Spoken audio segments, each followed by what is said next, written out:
waiting for? Please welcome the Pelbros Podcast. Yo, thanks for tuning in to episode 22 of the Pelbros Podcast. It's myself, James, and with me, my co-host, Ryan DW, baby. Yeah, it's the 30th of December 2020 for us, so we're ahead of you Americans if you're listening.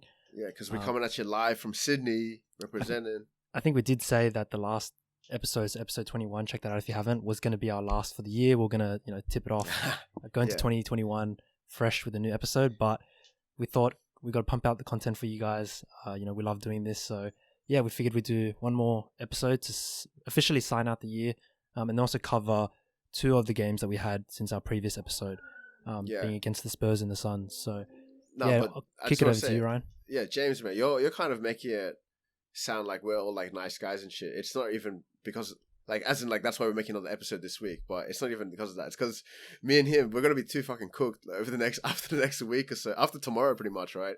To record an episode next week. So I'm sorry if we don't come back for another 2 weeks, but here is us, trying to balance it out, right? Makes sense, right, James? Yeah, I guess secretly we're giving ourselves a break, another break that we don't deserve. So yeah, we'll probably be too tired in the next week or so. But yeah, that's why it's a bit of a makeup episode. But because we love doing it as well. Let's like you said, balance it out. Yeah, I also wanted to say, man, like New Year's Eve, it's hype. Like, I don't know if these guys know, but the two Pelbros will be meeting up. Not just me and him, we're not we're not like lovers or anything like that. Not that there's anything wrong with it. I just got myself into a bit of a loophole there. Anyways, though, basically it's gonna be like a party, a hotel kind of party and shit. But recently, in Sydney, because obviously coronavirus has been affecting everyone around the world and shit like that. But recently in Sydney, just because there's like I don't know, more cases or some shit. Basically, New Year's Eve has been restricted to just 5 people up in all up. So that's actually like really clutch for us because we only really have 5 people. So me and James's plans are still going ahead, but a lot of people I know their plans just got fucked. So there's that, James, because me and you are meeting up tomorrow. There's that. I want to take into consideration that, but also take into consideration everyone else in the fucking world that can't even go out and party. You know what I mean? Like, I know my boys in the UK. Yeah. You know I'm representing. I know these guys, they can't even get out of their fucking house, bro, for New Year's Eve. So I'm just trying to say, James, especially because we're the Pelbros, we're just recording this episode right now today. We got to party up tomorrow, bro. Yeah, fair enough. We got to make up for everyone not being able to party. Pretty blessed, pretty fortunate to only have a few cases. I mean, still, in the teens, but that's nothing compared to fucking US and UK, so... Yeah. Shout out to you guys, but you guys are getting fucked by Corona. Yeah, but don't worry, we'll party on your behalf. Yeah. Bitches. Yeah, fair enough. Anything else you wanted to do to sign off the year officially? I guess it's our first official year as the Pelbros. So that's pretty monumental, but yeah, it's been 22 episodes deep. We're True. A lot further than our haters expected us to get. Yo, so it's definitely definitely a big year for us. Big year for everyone around. Anything else from you? No, I guess only other, if we're gonna actually be properly signing the year off, all I can say is that how the Pelicans have ended the year with me. It's like a taste I can't get rid of in my mouth. It's it's a foul taste in my mouth. You know what I mean? Yeah, definitely. It's so I guess officially Pelicans played their last game of the year today, and today. We'll quickly go over in a bit, but obviously it wasn't the best outcome, and I guess to start 2021 not looking too hot. Overall still a better start to the season than last year, like we always go back to and reflect on. That is true. But yeah, why don't we just jump into it? So since the last episode, we've played 2 games, one against the Spurs and one against the Suns. We'll quickly cover the game against the Spurs because there's a lot more to talk about for the Suns game. But a good dub for the Pelicans, 98-95. We were playing at home, so it was really refreshing to just see our home court, watch Joel Myers and Antonio Daniels finally, because the first 2 games had been nationally televised or have been other televised. It wasn't our home broadcast. Yeah. But yeah, just a great dub for us. BI just dominating. So definitely MVP for this game. 28 points, 11 rebounds, 6 assists. You know, he's on track, looking like he's going to get triple doubles almost nightly. Wasn't that efficient, but still definitely got the job done. So yeah, this was a very scrappy game. The first quarter was very brutal to watch. It was probably one of the worst first quarters I've ever seen. I think it was, the scoreline was 18-16. But it was just really poor offense from both teams, but you know, pretty good defense at the same time. So it was a bit of back and forth, but yeah, overall we just managed to keep the Spurs within reach. You know, both teams didn't score above 100, so that's definitely a positive on defense. But you know, our offense looking really shaky. Other guys like Zion, not too efficient. Bledsoe had a poor night as well, shooting. JJ Redick's been super cold. But yeah, overall, just managing to hold on. Almost threw it away in the fourth quarter. I just want to say that. So just really quickly want to preface. I managed to catch the first half, missed the third quarter, and then I had to go to Yamcha.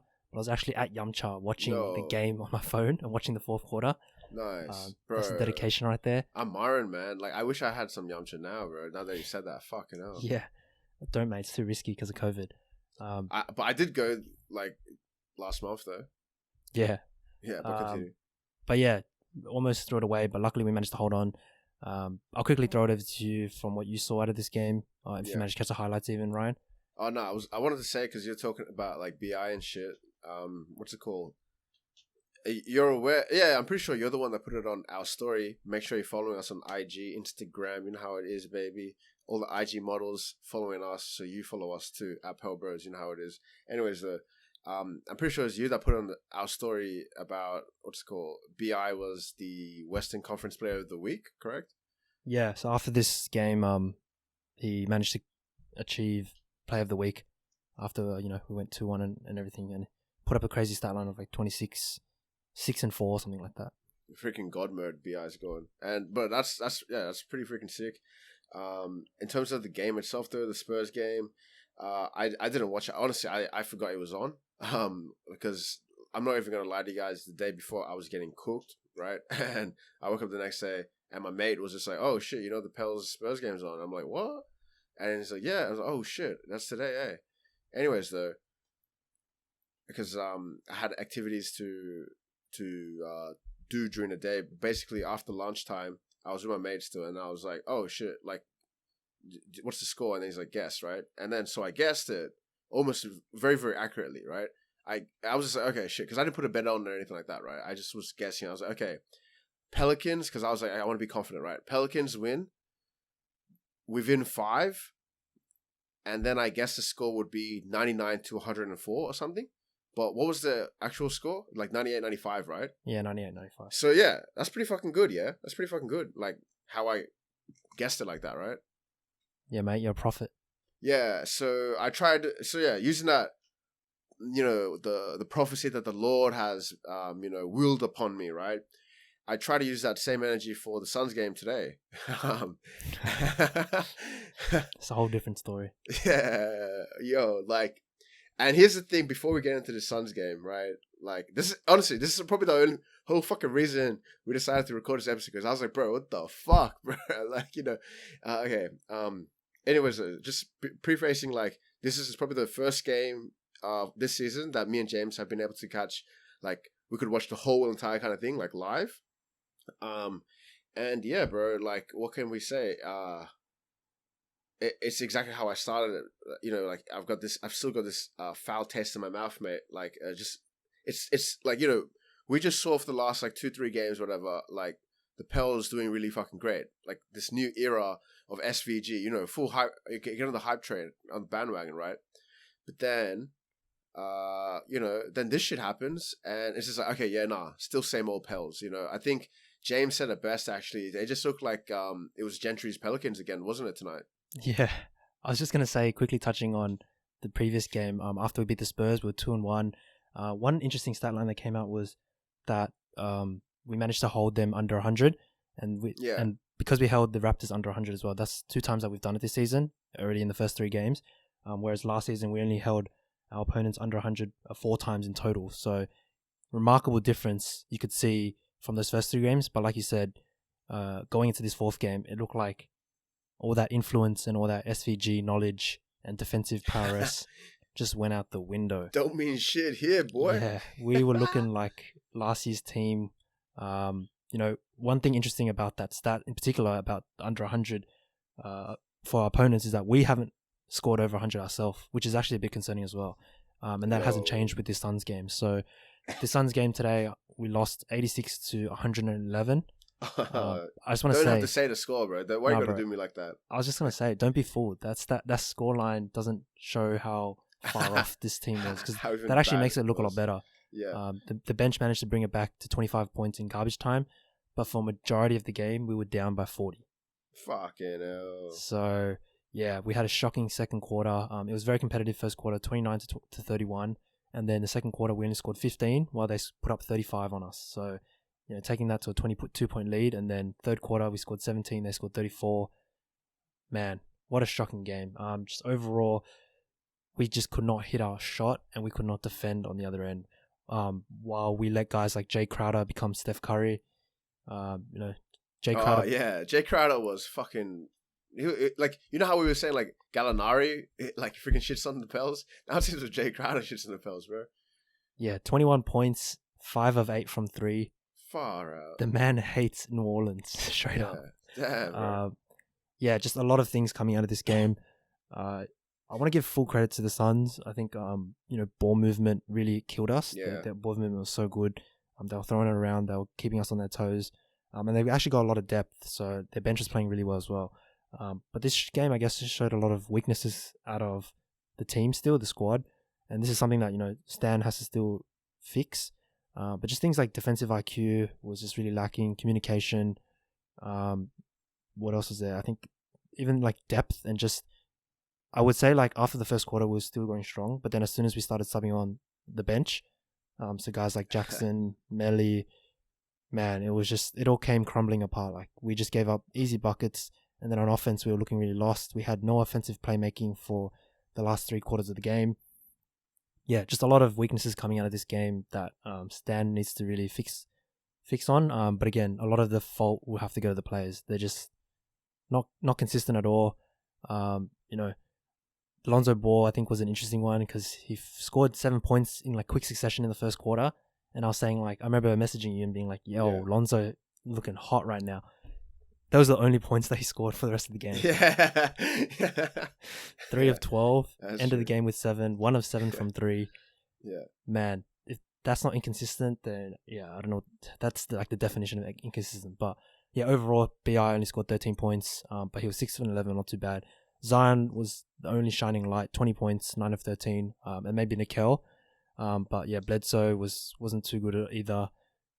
Yeah, I'll just throw it over to you before, and then later on I'm going to jump into the plus minus because yeah, that's shocking. Oh wow! So there's even more to this shit. This man hasn't even started. Anyways, yeah, I guess I just wanted to say you were talking about how we checked on the bench mob, and that's kind of when things started to severely separate. I guess right to the point where it was just fucking lost. I think, to go off of that, I think there was a stat. I think it was around halftime, maybe just before halftime. The bench points had a grand total of 3. Like it's not even like bullshit. Like it came up on the broadcast. It said bench points had a grand total of 3. Right? There's that, and on top of that too, I think around that point too, the Suns had made 9 out of maybe I can't remember how many attempts. But they made 9 threes, right? With 2-3 from freaking Jay Crowder at that point, right? And then the Pels, though. So keep in mind they had 9 already made, right? The Pels, we shot 8, right? We shot 8 and only made 1. And you know who made that fucking only 1 3-pointer? It was fucking Lonzo. So you go like it's fucked, bro. It's actually fucked. So we were just watching that. And then I was like, oh, no, come on, guys. We can maybe try to get like a, second win or whatever bullshit. Even the commentator was starting to shit talk. Remember the commentator was being like, oh, we promise when it comes back, this will still be entertaining, like things will get interesting. But anyways, last thing is that I just want to say, finally, I guess they put Kira Lewis Jr. on, but I was like, bro, I can't be fucked after that. And I think what was the fatal? Oh yeah, I was saying to James because there was the Kings and was it Nuggets game, right? And that was quite competitive. So I was like, okay, I might switch over to that. But right before I did, I said to James, "Yo, just one last play, bro, and then I'm gonna switch." Yeah, and that fucking last play, they passed the ball over to Sindarius Thornwell in the corner, right? Fucking airball 3, and yeah, bro, I was like, that's enough for me, bro. Like you know what I mean? Like I don't need to end 2020 like this. You know, I don't need to go into. I got New Year's Eve coming up tomorrow. I got 2021 coming. I don't need this shit. You know, so I've actually forgotten about all this shit until we're doing this episode. But that's pretty much the situation here. All yours, mate. Plus, minus, do your thing.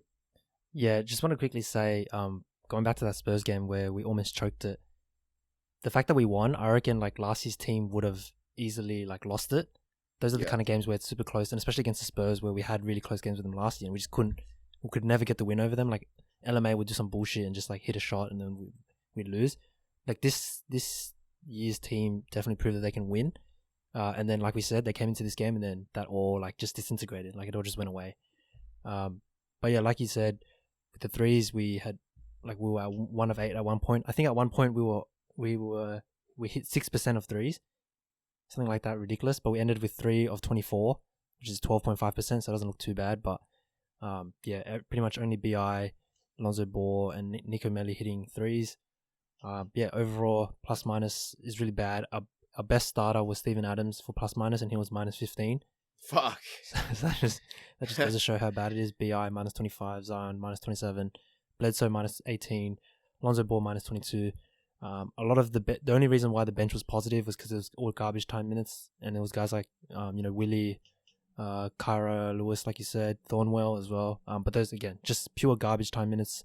Didn't matter at all. The positives I will take out of this game is that yeah, like you said, we got to see those guys play. It's good to see Kyra finally get some minutes. I thought Nickel looked pretty good. He came on and he was playing like a shooting guard more so than like a point guard, which we saw him do a lot last season. And he looked really confident. He just looked like he was ready to take his minutes and actually like show that he could play. He was aggressive. He attacked the basket. 11 points, 4 of 10. So not amazing, but enough to actually put his name on the map. And I reckon Stan will probably give him a chance moving forward because things are looking a bit shaky with Bledsoe at times. He just looks. I feel like Bledsoe would just give you like the best and his worst very consistently. It'll be kind of like Russell Westbrook, right? Like you'll get the best of him, like we saw in the very first game, and then you get like just really shit games where he's just not really involved. He doesn't know what he's doing on offense. He can't really play make either. So yeah, I think there will be some interesting. Yo, James, I want to say like maybe does this make sense to call it like this? Like Bledsoe, he's consistently inconsistent. Yeah, 100%. That's the worst way. I've seen so many people flip flop and be like, yeah, Bledsoe, he's like so good on defense. He pretty much we got the best trade out of like the Drew trade, and we like got a like on defense. And then easily the next game they'll be like, fuck Bledsoe, he's so shit. Fucking swap out Josh Hart for him. It'll be interesting to see what happens in future because in that Spurs game, Josh Hart actually played a lot of minutes and almost closed the game. So I know Bledsoe did, I think, close out on the very last play. But Josh Hart got a lot of those fourth quarter minutes. So it'll be interesting to see that maybe our best lineup is, Lonzo, Josh, BI, Zion, Adams. So let Bledsoe play that second unit, let him, manage that second unit. And maybe Nickel plays that shooting guard role. But who knows? Hopefully out of this game, there'll be some adjustments. A lot of people were putting the blame on Stan, and I don't blame them because he had some questionable rotations this game. Wait, the Suns game or the Spurs game? The Suns game. Okay, yeah. So like after that first quarter, we were very, very competitive neck and neck, and then he started pulling out like Jackson Hayes, Nico Melli at the same time on the court. Yeah. And it was just like, yo, what are you doing? Like you have to stagger those guys at some point. Like you can't. I mean, the starters are going to be tired, and they can't obviously play 40 minutes a game, but you can't play Jackson, Nico Melli together at the moment. They just look so lost out there. Yeah. They have no idea what they're doing, no defensive IQ whatsoever. Yeah, it's going to be interesting to see what happens. I think there'll be some adjustments moving forward. I think Stan will have to stagger BI and Lonzo a bit more, just because there wasn't enough playmaking, especially on offense. So yeah, it'll be interesting to see. Who knows? I imagine he'll be able to make the adjustments. But scoring 86 points, man, that's pretty brutal. But yeah, I guess that wraps up the Suns game. Any last pointers from yourself? Man. All I can say about that is obviously, welcome to the Pelbros, welcome to the Pelicans new season. It's business as usual, that's all I can say. Yeah, I mean, I was just saying, like, we were just trying to make Miami feel, not feel bad for losing by 47 today, but yeah, we end up just almost completely losing by 40 plus for sure. And concerning things like Chris Paul only scored 9 and Devin Booker only scored 8, and we still lost by 25. So yeah, tough way to end the season. Hopefully Stan can whip it into shape. End the year. I think season's not ended yet, right? Yeah, sorry, end of the year. I think the Pelicans actually play one more time technically for like Americans, because they'll play on the 31st. But like for us, that's New Year's Day. That's the OKC game, isn't it? Yeah, so we're calling. I might bend it, bro. I might do it. I might. Okay. Like that's it. I'm already thinking about it right now. Yeah, I'm definitely gonna be like awake the whole time, right? I'll probably fuck off from the hotel maybe around I don't know, probably check-out time's like 10, so I could leave whenever the fuck. But then basically get back to mine. The game starts at 12, I think. Do you know when the game starts? I think it was 12. It'll be sometime in the Arvo, for sure. Yeah, but anyways, the thing is that I'm just going to be like chilling in my bed, having a game on, and then if I doze off, I doze off. But what a fucking sick way to start the fucking new year, mate, 2021. Yeah, and playing the Pelicans retirement village. Well, sorry, the rejects, actually. A lot of OKC players over there. Oh, right. Yeah, true. It is a bit of a retirement village, eh? Kenrich, Darius Miller, Frank. Shout out to those guys, yeah. But yeah, I'll probably be catching that game as well on New Year's Day. Don't have any plans anymore because COVID cancelled them, so...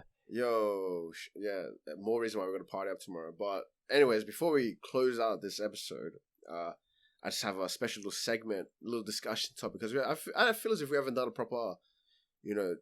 I guess discussion topic. It's not necessarily even a discussion topic. It's just something I want to bring up.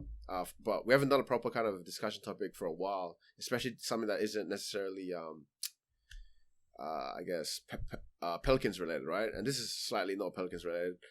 It's about Mr. James Harden. James, did you watch that game like that? So Houston Rockets, I guess, technical season debut versus the Trailblazers? No, I didn't. I just heard about the stats after. Yeah, okay, shit. Yeah, so basically, obviously that day I was getting cooked with Jasper and shit like that, and I told you, I was going to watch that game. And yeah, we came back, like, it seemed like Portland had no chance, right? Like, but then I was like, bro, as if, like Harden is just like, he's looking like a fat piece of shit. Like, and that's coming from me, you know what I mean? But, like, he's looking like an actual, no, I don't want to say fat piece of shit, right? I want to say he's just looking like a bum. You know what I mean? Yeah, he's looking unfit, that's for sure. Yeah, he's looking unfit. He's looking like a bum. But what's this motherfucker doing, bro? Especially down in the fourth in the actual clutch, arch clays. Freaking step back three after step back three after step back three. He even did one in front of like Rob Kov, right?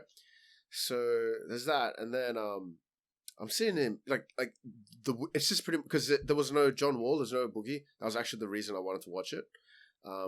But there was just him and Christian Wood, PJ Tucker. But honestly, I reckon that's all you fucking need, really. You just need fucking... just give me James Harden, fucking PJ Tucker, and, some fucking... I guess like Christian Wood. But let's just say PJ Tucker, right? And I'll give you 50 fucking wins this season, But basically, it was just pretty much James Harden versus... the entire Portland, right? Like, versus who you got? You got CJ, you got Dame, you got even Melo nowadays. You got what? Nurkic, etc., right? You've got all these cunts that can make plays, right?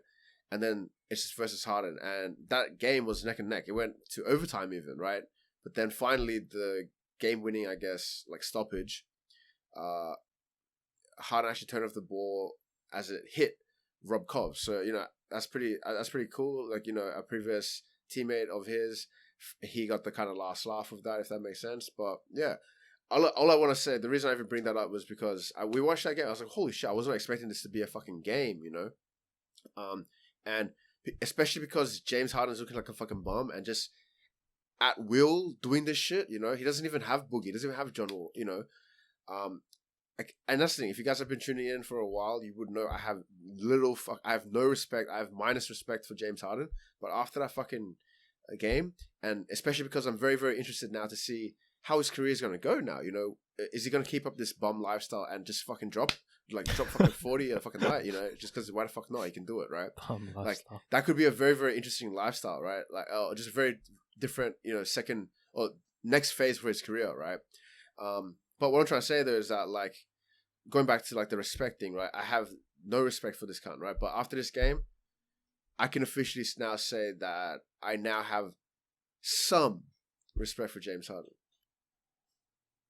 And I'm gonna leave it at that. What do you think about that, though, James? Like, what are your thoughts? What are your 2 cents when it comes to Mr. James Harden? Yeah, no, I think it's good you set the context that you have zero respect. I think I was saying to you, like, yeah, you had zero respect for him before, so like anything more than that is just like, now you actually have a bit of respect. Like, it's like you went from like 0 to 1 respect out of like a scale of 100. Yeah. But yeah, no, I think I'm in the same boat as you, similar boat as in, like, I don't really like James Harden as like the person or character that he is, but I respect what he does on the floor. You know, when he's on, he's probably like he'll cook people. He'll be one of the best out there on the floor. It's just that his kind of play style is super inconsistent. You'll see him jacking up threes that are really bad shots and missing it, but when he is hitting them, it's like a new level of basketball. But yeah, I think I agree. In terms of, like, it's exciting to see how the Rockets pan out. You know, they still, like you said, they still had DeMarcus, a shout out, ex-Pelican, John Wall, and I want to give a shout out to Christian Wood because he actually played on the Pelicans for, I think it was about a year. You know, now after he went to Detroit and then made a name for himself a bit. Now he's actually being a starter and he's actually killing it right now. So he's gonna become most improved, mate. That's what people are saying. Yeah, exactly. He went undrafted, I think, in 2015. So, you know, teams didn't even want him, so he wasn't even looking like a good prospect. Then, you know, he's bouncing around teams, couldn't make, I think on 10-day contracts and stuff, couldn't really make minutes. He's playing garbage time for us, I believe, and now he's absolutely killing it. He's given not only Houston a kind of a breath of fresh air, but potentially even James Harden. You know, he has to consider, does he give this team a chance? Because as the days go by, it's looking less and less likely that he's going to get traded. It just doesn't seem like there's a worthwhile trade for both, you know, Houston and the other teams out there. You know, does he just say, hey, fuck it, let's just give this team a chance, let's run it back with these new blokes? Christian Wood's killing it. He's going to give you 20 to 30 points every night. He's like a definite upgrade over Clint Capella. Maybe I'll just run it back and see how it goes. So yeah, if that happens, it'll make the West super interesting. Because I probably would have had Houston maybe dropping out of the playoffs if Harden was to get, or Houston would definitely drop out if Harden got traded. But yeah, there's just another competitor in the tough Western Conference. But yeah, that's my thoughts on James Harden. I think, yeah, he's definitely looking like he spent all of COVID at the strip club, and I think he did. You know, breaking COVID protocols. But yeah, you know, if he's playing well, then that's all that really matters. He's gonna get ridiculed based on how he plays. If he goes out there and plays shit, you know, he's going to get blasted by everyone, by the media. It's like that Dave Chappelle skit about Kobe. He's got to go out there and just put up, you know, 40 points and playing for his life. Yeah, exactly. No one's going to hate on him anymore, or everyone's going to forget about all the other stuff that he's done that, you know, makes him a bit less desirable. Yeah. But yeah, that wraps up my thoughts. Yeah, so I wanted to just put my last little sprinkles on top, because I'm saying, like, I don't like James Harden, but now I've got a bit of respect for him. So, and then you're saying, like, why you don't necessarily like him. For me, I'm like, yeah, sure, why don't I like him? And then basically to explain why I don't like him, I just really don't. Okay, sure, he can get you, 40, 50, 60 points, sort of bullshit like that, but I just hate the way, like, every time, I hate watching it, like, a lot of the time, in terms of, like, when he's doing just fouls, you know, just getting foul, like playing that foul game bullshit. It's just always flopping. It's just BS calls. I'm always just like, fuck off. You know, like, for me, I don't know. Obviously, you know, you're stopping the time, you're stopping the clock. You know, it's a different kind of, like, basketball, if that makes sense, right? But for me, I prefer, I'm like, fuck off, you know, like, especially when Harden himself has, like, how many fucking, like, free throw attempts more than the entire Pels team and shit like that. It's happened on many occasions, right?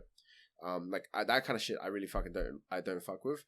But there's that, the other kind of way too is that why I don't fuck with Harden is because let's not forget that that Western Conference Finals series, Rockets CP3 first year with Harden versus Golden State Warriors took it to 7.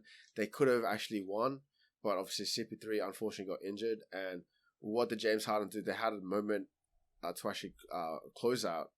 And then what happened? No, they lost that game and then the next game. And then I think one more game after that. And then, yeah, they fucking lost. So my kind of thing is that, like, he's just unclutch. He's fucking choking in playoffs. So that's why I didn't respect him, if that makes sense. But after that game, and, you know, especially if his career kind of goes in, who knows, maybe like a Dennis Rodman kind of like storyline almost, right? That'd be fucking sick. I've got more respect for him than I ever did, because before it was 0. So yeah, that's my 2 cents with Mr. Harden. Yeah, we definitely got to revisit this Harden storyline in like 3 months or something and see where as it the heads season at. progresses. Yeah, You're gonna be like either love him or you hate him at that point. Yeah. Yeah, that can become a recurring thing. Yeah, true. But yeah, I think that wraps up the episode. Any final thoughts or anything about Pelicans, about the year, about the NBA, anything? No, all I can say is that more so about the year. I mean, like Pelicans, we already said the shit about the Pelicans. I guess when it comes to the year, obviously this is now officially the last episode for 2020. Yeah, I guess me and James are going to be celebrating tomorrow, 31st, New Year's Eve. And I guess thank you guys for tuning in for that 2020, supporting us and all that shit. And we've got plenty of more shit coming up for 2021 and beyond. But I guess that's my best like shout out. What about you? Yeah, I was gonna say the same thing. You know, thanks for everyone for listening. Happy New Year to everyone. Hope you have a killer 2021. But big things coming for the Pelbros, especially I'd say in January. Yo, don't want to hype it up too much, but yeah, keep a lookout on all the social media. You know, Instagram, our Pelbros, YouTube channel. We're doing a lot of content on YouTube, so definitely check that out. But yeah, lots more to come. A lot of good content, but some big changes coming soon for the Pelbros. Yeah. So yeah, shout out to you guys. Shout out to James.